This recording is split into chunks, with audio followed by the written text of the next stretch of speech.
En este video vamos a recordar el tema de compactación de suelos. Recordemos que la compactación de suelos consiste en el acomodo de partículas con salida de aire, con salida de vacíos. El proceso constructivo que realizamos en obra básicamente es el siguiente, aplica tanto para los suelos como para materiales granulares.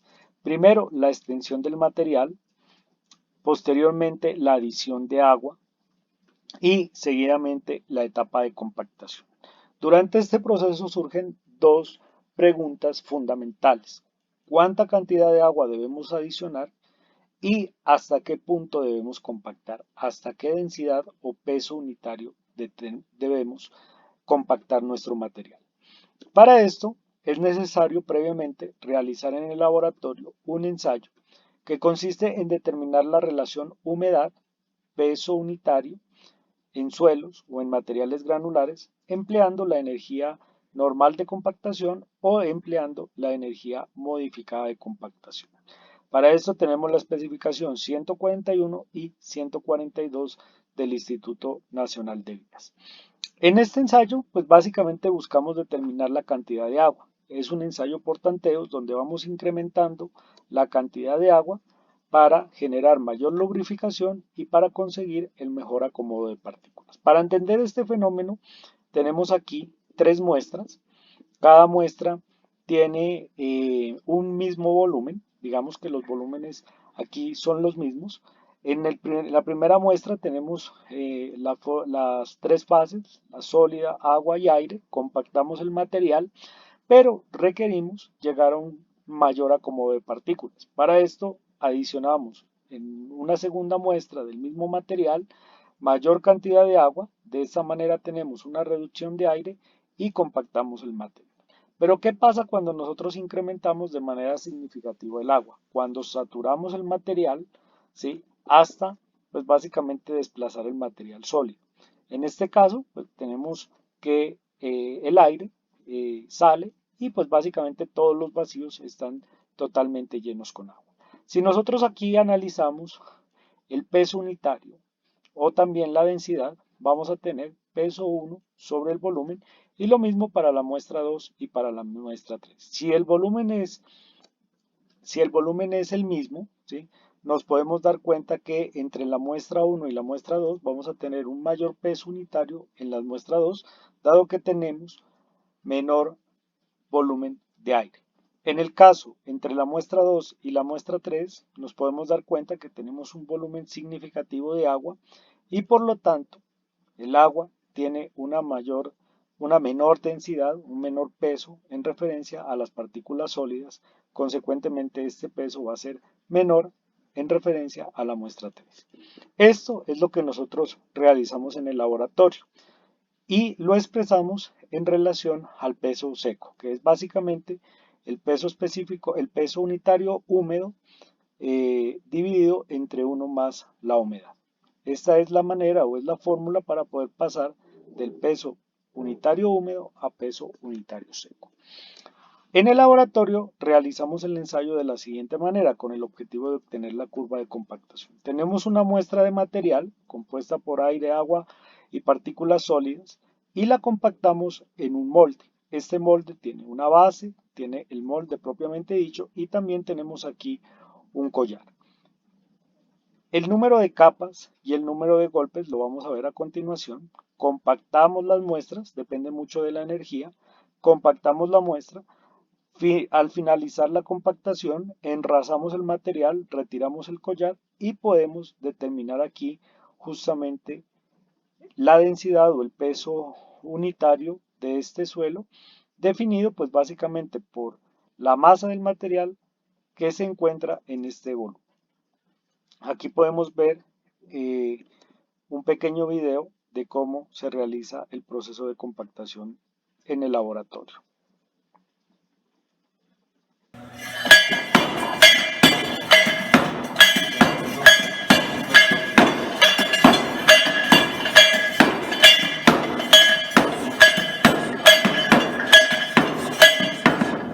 Como lo dije, en la siguiente diapositiva vamos a indicar el número de capas y vamos a indicar el número de golpes. Empezamos con una primera humedad para esa humedad compactamos el material y vamos a tener aquí el resultado, la humedad y el peso unitario seco.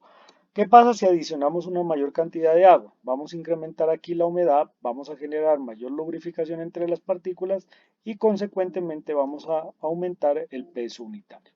Si realizamos otra muestra, incrementamos también la humedad, incrementamos aquí la cantidad de agua, incrementamos aquí la cantidad de humedad, vamos a tener un aumento del peso unitario, pero vamos a tener un punto que es óptimo. A partir de ese punto, a medida que incrementamos la cantidad de agua, el peso unitario va a empezar a caer y vamos a obtener este comportamiento del material. A partir de este comportamiento obtenemos la tendencia y obtenemos la curva, y de esta curva nos interesa obtener dos puntos. El primero es el peso unitario máximo, que me representa el mejor acomodo de partículas o el mayor acomodo de partículas, que está muy correlacionado con la rigidez del material.